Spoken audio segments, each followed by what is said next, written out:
ویسے تو 4 چیزیں ہیں نا جو بہت زیادہ انسان کو، جس کی خواہش سونا اور جنسی خواہشات اور کھانا اور پینا. تو ان میں سے 3 اللہ تعالیٰ روزے کی حالت میں کیا کر دیتے ہیں؟ پابندی لگا دیتے. کھانا پینا اور جنسی خواہش آپ پوری نہیں کر سکتے. سونے پر اللہ پابندی نہیں لگاتے، یہ اللہ کی رحمت ہے. اللہ چاہتے تو رمضان میں سونے پر بھی پابندی لگا دیتے. لیکن ما جعل علیکم فی الدین من حرج، قرآن کہتا ہے ہم نے دین میں تنگی نہیں رکھی. ایسا دین بنایا جو ہر دور میں ہر انسان کے لیے سوٹیبل ہو، اس کے لیے اس پر عمل کرنا ممکن. نیند کا سیٹ اپ اس میں زیادہ پریشانی ہو جاتی اور عین ممکن ہے صحت کو نقصان ہونا بھی شروع ہو جاتا. تو رمضان کا مقصد لوگوں کی صحتوں کو نقصان پہنچانا نہیں ہے، لوگوں میں خواہشات پہ کنٹرول کرنے کا جذبہ پیدا کرنا ہے. اور ویسے بھی حکمت کی بات کیا ہے کہ اللہ اگر نیند پہ پابندی لگا دیتے نا، نیند پہ، تو کیا ہوتا؟ لوگ مغرب کے بعد سوتے وہ فجر میں اٹھتے. کیا خیال ہے؟ تو نیند ڈبل کر رہے ہوتے، اس کا کوئی فائدہ نہیں تھا.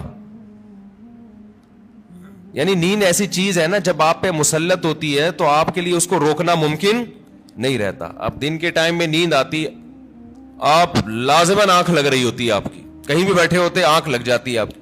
یا پھر لوگ کیا کرتے، اتنی لمبی لمبی راتوں کو نیند لے لیتے، تو جو مقصد ہے وہ حاصل نہیں ہوتا. کھانے میں بھی ایسا ہی کرتے ہیں لوگ. بھائی انہوں نے کہا کہ بھائی صبح صادق سے لے کے مغرب تک کھانے پر پابندی ہے، تو مغرب سے کھانا شروع کرو، سحری تک نان اسٹاپ، اور کھاتے ہیں. الحمدللہ پاکستانی قوم غربت مہنگائی میں بھی دبا کے پھوڑنا پھاڑنا لگا ہوا ہے. لیکن آپ جتنی بھی اسپیڈ سے جتنا بھی کھا لیں، اس کے بعد بھی بہرحال چند گھنٹوں کے بعد آپ کا معدہ خالی ہوتا ہے. تو یہ صبح صادق سے لے کے غروب آفتاب تک اتنا ٹائم ہوتا ہے کہ نان اسٹاپ آپ ساری رات بھی پھوڑتے پھاڑتے رہیں، پھر بھی 5-6 گھنٹے بعد، سحری کے 6, 7, 8, 10 گھنٹے بعد معدہ کیا ہو جائے گا؟ خالی. اور وہ ٹینشن ہوگی. نہیں آ رہی بات سمجھ میں؟ میرا خیال. تو اللہ میاں نے ہم سے نا یہ قربانی دلوائی ہے رمضان میں کہ تھوڑا منہ کو کیا کرو؟ کنٹرول. سب سے بڑا مسئلہ ہم نے علماء سے سنا ہے کہ جس آدمی کا اپنے منہ پہ کنٹرول نہیں ہے، باقی کسی خواہش پہ وہ کنٹرول نہیں کر سکتا. اور یہ بالکل درست بات ہے.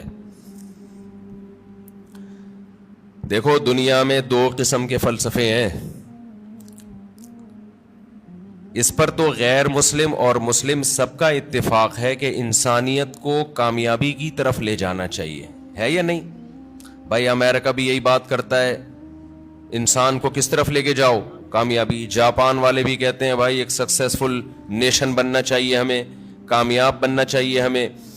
اور اسلام بھی یہی کہتا ہے. لیکن غیر مسلموں کے ہاں کامیابی نام ہے خواہشات کے پورا ہونے کا. آپ کی تمام خواہشات پوری ہو رہی ہیں تو آپ ایک کامیاب انسان ہیں. سمجھتے ہو کہ نہیں سمجھتے ہو؟ اگر آپ کی ہر خواہش پوری ہو رہی ہے تو آپ کیا ہیں؟ کامیاب. لیکن اسلام کیا کرتا ہے؟ آپ کی جگہ جگہ خواہشات پہ پابندیاں لگا رہا ہوتا ہے. جگہ جگہ آپ کی خواہشات پہ کیا لگاتا ہے؟ پابندیاں. یہ نہیں کرنا، یہ نہیں کرنا، یہ لیگل ہے، یہ انلیگل ہے. بہت ساری اور بڑی خطرناک قسم کی پابندیاں بھی لگا دیتا ہے اسلام، جس کا غیر مسلم تصور ہی نہیں کر سکتے کہ ان سے بچیں ہم. آپ اپنی مرضی سے سو سکتے ہو اسلام میں؟ عشاء سے پہلے سو سکتے ہو؟ بولو نا، یوں کر دیا کرو تھوڑا پتہ تو چلے. نہیں سو سکتے. فجر سے پہلے اٹھنا ضروری ہے یا نہیں ہے؟ اب ایک آدمی کہہ رہا ہے یار میں سو رہا ہوں لمبا، بس 11 بجے اٹھوں گا. نہیں بھائی، آپ کو اسلام پابندی لگائے گا کہ آپ کو اپنی مرضی سے سونے کی اجازت نہیں، اٹھنا پڑے گا. سردی ہے، وضو کا دل نہیں کر رہا، یخ ٹھنڈا پانی ہے، اسلام کیا کہے گا؟ غیر مسلم کیا کہے گا؟ بھائی نہیں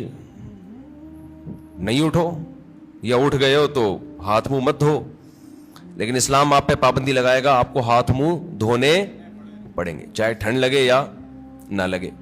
بلکہ سردیوں میں وضو کرنے میں حدیث میں آتا ہے بہت زیادہ ثواب ہے. ایسے گناہ جھڑتے ہیں جیسے درختوں کے پتے جھڑتے ہیں سردیوں میں. پھر اسلام آپ پہ پابندی لگاتا ہے, حلال حرام کی پابندیاں. نظر بھی اٹھا کے دیکھنے نہیں دیتا کسی انٹی کو. کتنی سخت پابندی ہے یہ نہیں ہے. گورا سوچ سکتا ہے اس پابندی, وہ تو نائٹ کلب میں جاتے ہیں, شراب پیتے ہیں, اور اسلام کہہ رہا ہے کہ نائٹ کلب جا کے زنا کرنا تو بہت ہی بڑا جرم ہے. لا تقربوا الزنا, قریب بھی نہیں پھٹکنا. کوئی انٹی جا رہی ہے اس نیت سے دیکھ لوں کہ یار کیسی ہیں, یہ بھی آپ کے لیے کیا ہے, ناٹ الاؤڈ. اچھا, جو غیر مسلم لوگ ہیں ان کے ہیں کہ انسان کی ہر خواہش پوری ہو. وہ سمجھتے ہیں کہ یہ کامیابی ہے. حقیقت پتہ ہے کیا ہے؟ جس کی ہر خواہش پوری ہوتی ہے وہ ڈپریشن کا مریض بنتا ہے. یہ بات خوب اچھی طرح کھوپڑی میں بٹھا لو. جس کی ہر خواہش پوری ہوگی وہ کیا ہوگا, وہ اسٹریس اور ڈپریشن میں جائے گا.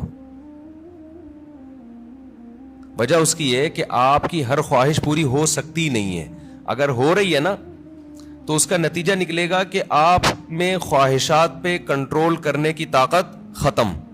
ایک اسٹیپ ایسا آتا ہے جہاں کوئی نہ کوئی خواہش آپ کو قربان کرنی پڑتی ہے. دنیا میں کوئی شخص, فرعون بھی ایسا نہیں گزرا کہ اس کی ہر خواہش دنیا میں پوری ہوئی ہو. ساری پوری ہو رہی تھی, موسیٰ علیہ السلام آ گئے, ایک دم دماغ کھٹکا نا اس کا, یہ کیا ہو گیا بھائی, یہ تو ہوتا ہے.